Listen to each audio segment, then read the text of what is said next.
माझे नाव सेलिम मी इयत्ता 8वीच्या वर्गात शिकत आहे. माझ्या शाळेचे नाव चिंचणी विद्यालय निडेल. आम्ही आज या ठिकाणी माझी एक समृद्ध भारत अभियानांतर्गत मी एक आयडिया कल्पतली आहे. ती मी तुम्हाला सांगू इच्छितो. माझ्या आयडियाचं नाव आहे वॉटर सेवर गार्डन. आज हल्लीच्या परिस्थितीत शेताला वगैरे पाणी देताना खूप पाणी वाया जाते व ते बाष्पीभवन होऊन कुठे जाते ते आपल्याला समजतसुद्धा नाही.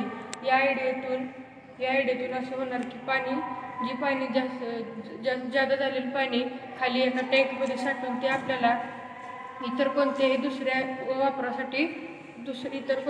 वापरासाठी ते पाणी वापरता येईल.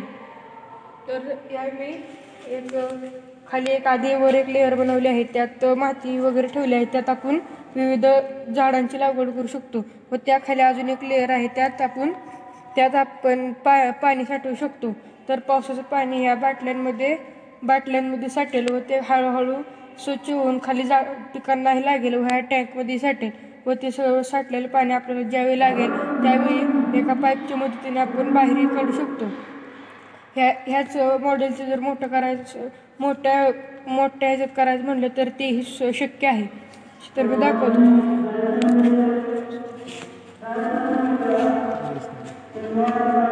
पावसाचे पाणी पडेल ते हळूहळू जाऊ शकते. हळूहळू झिरपून शेतीलाही पाणी जाईल, झाडांची वाढ होईल व जास्त झालेलं पाणी ट्रेमध्ये साठेल.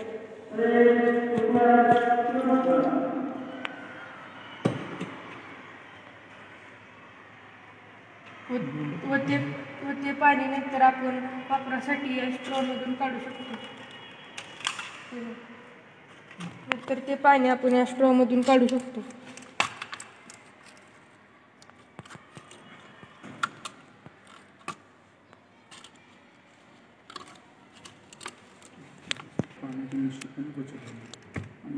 त्यामुळे पाण्याची बचत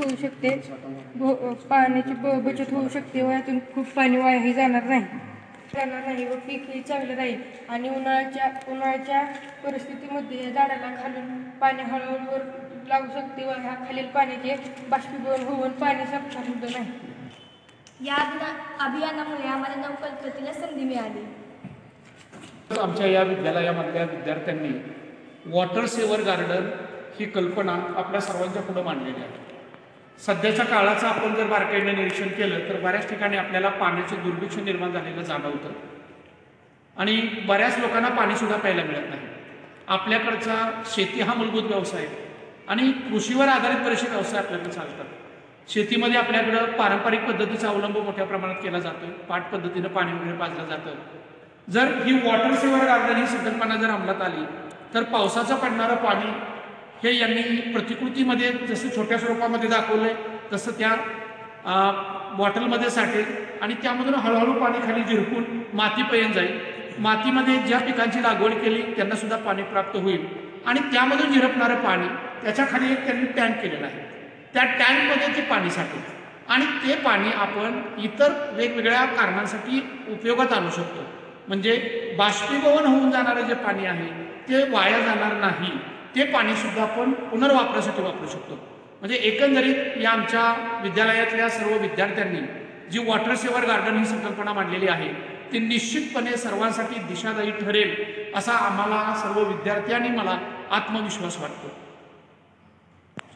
विकसित भारत अभियान या अंतर्गत विद्यार्थ्यांच्या कल्पनेला निश्चितपणे चांगली प्रेरणा या ठिकाणी मिळालेली आहे आणि अशा प्रेरणादायी उपक्रमांमुळे निश्चितपणे ही मुलं संशोधक वृत्तीची बनतील याची आम्हाला खात्री वाटते.